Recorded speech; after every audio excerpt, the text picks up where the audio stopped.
If you take a look around your home right now, you're probably surrounded by the silent remains of your former selves.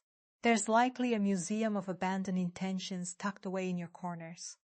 Perhaps a guitar gathering dust that hasn't felt a human touch in months. A stack of language workbooks you bought with grand visions of fluency that haven't been cracked open since week 1.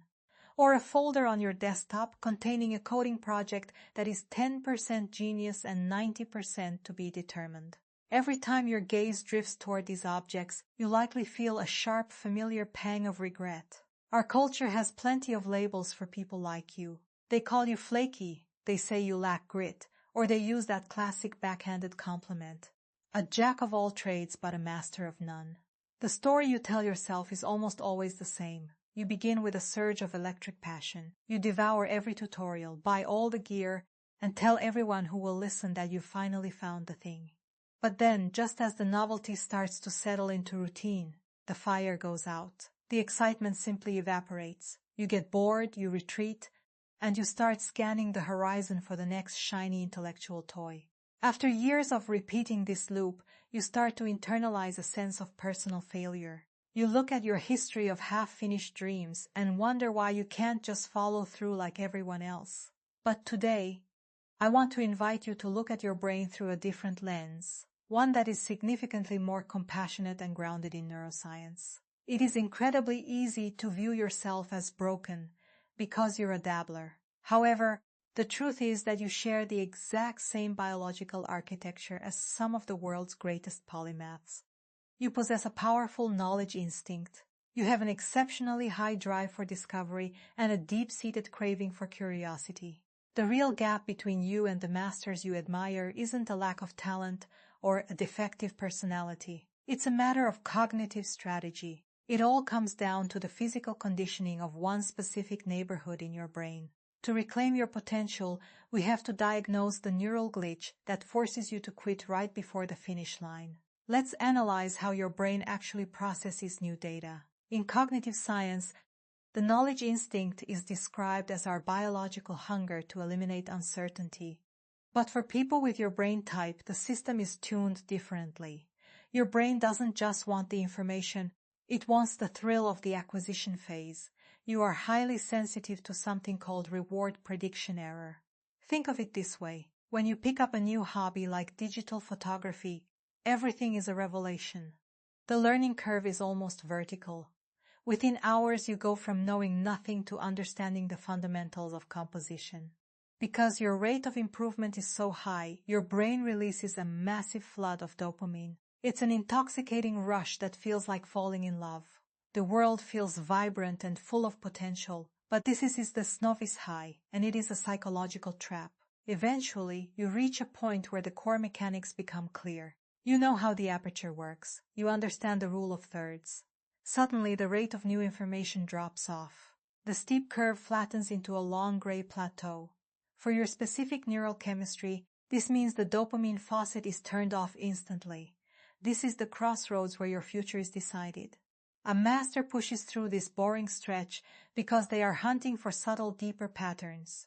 A dabbler, however, interprets this lack of chemical reward as a sign to move on. We often mislabel this as laziness, but laziness is a general refusal to exert effort. You aren't lazy. You are refusing to work without the dopamine fuel you've become addicted to.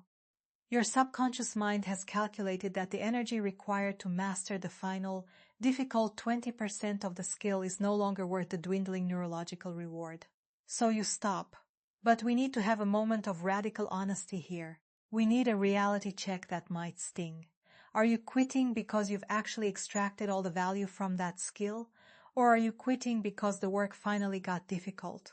Often, a dabbler retreats the moment they hit the first real obstacle, because their ego can't handle being a beginner anymore. That isn't a lack of interest, it's fear.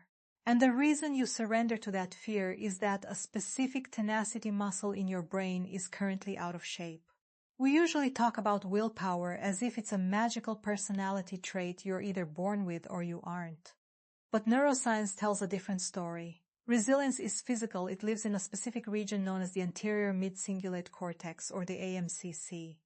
Think of the aMCC as the grit engine of your mind. Research indicates that this area only engages when you are doing something that you actively do not want to do. If you love the task, the aMCC stays dormant. If you find the task tedious or difficult but you force yourself to do it anyway, the aMCC starts to fire. If you consistently put weight on this muscle, it grows thicker and more efficient. If you avoid discomfort, the muscle shrinks. For the chronic dabbler, the aMCC is usually in a state of atrophy. It's like a muscle that can't even lift a glass of water. Every time you felt bored or frustrated in the past, you gave yourself permission to quit. You put the weights down. Now, even a minor inconvenience, like a dense chapter in a textbook or a bug in your code, is enough to trigger a give-up response. It's the equivalent of asking someone who has never walked a mile to suddenly run a marathon. Of course you're going to collapse. This isn't a moral failure. It's just the result of not training the engine. The good news is that the aMCC is remarkably plastic. It can be strengthened at any stage of life. Studies on superagers be seniors who keep the mental sharpness of 20-year-olds reveal that they have aMCCs as robust as people decades younger. Why? Because they never stopped choosing the hard path. They kept lifting the mental weight. This means that even if you're young, your willpower might be weaker than a 75-year-old who has lived a life of constant challenge. So, how do we fix this? We have to send your aMCC to the gym, but you have to be strategic about it. If you try to deadlift a massive goal on day one, you'll just burn out and reinforce your identity as a quitter. You need progressive overload. I call this the 15% push. The next time you're working on a hobby and you feel that familiar urge to walk away, that moment where the dopamine disappears and the frustration begins, do not quit immediately. But also, don't try to force yourself to work for another 5 hours. That's too heavy for your current strength. Instead, just do 15% more than you feel like doing. If you're reading and you want to stop at page 5, push yourself to reach page 6 and then stop. That tiny gap, the small window where you are doing exactly what you do not want to do, is your rep.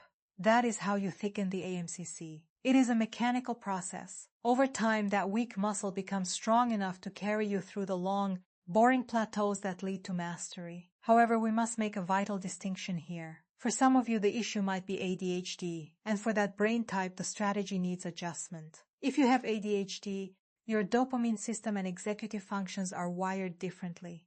Trying to use pure willpower can often lead to intense shame and burnout. For the ADHD brain, internal grit isn't enough. You need external scaffolding. You need task visualization, which means breaking a project into tiny, visible milestones so you can see the progress. You need time visualization, using physical timers to prevent the feeling of being trapped in a task forever. You need body doubling, which is simply working in the presence of someone else, to borrow their folks. And you need gamification, creating artificial rewards to bridge the gap when your dopamine levels are low.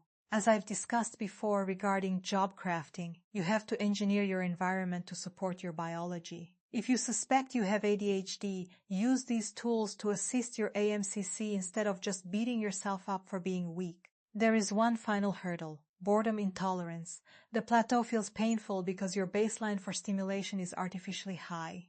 We live in an era of supernormal stimuli, TikTok, endless scrolling, and instant digital hits. These things flood your brain with effortless dopamine. Compared to a 15-second viral video, the slow work of learning a new language feels like suffocating in a vacuum. Your brain is calibrated to high-intensity noise. You need to actively treat this intolerance with a dopamine reset. This doesn't mean becoming a hermit. It means practicing stimulus control. When you sit down to work on your craft, leave the phone in another room. Turn off the background music. Allow yourself to actually feel the boredom. We usually see boredom as a signal to stop, but it's actually the clean slate required for deep learning. It's the feeling of your brain shifting its gears from consuming to creating. If you lower the background noise of your life, the subtle signal of your new skill will become audible again. Here is my challenge to you. We are starting fresh today. I want you to commit to a 6-month experiment.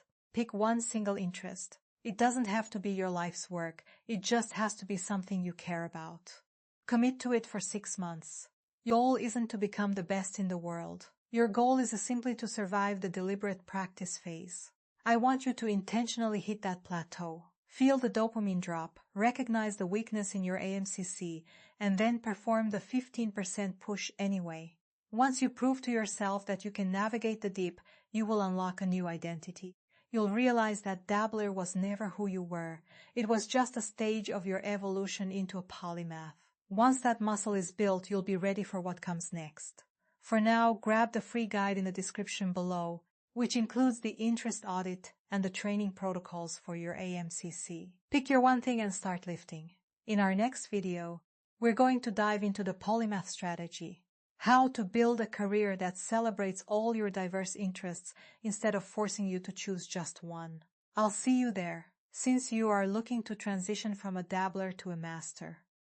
Which of your current ghost projects do you think would be the most rewarding one to revive for this 6-month challenge?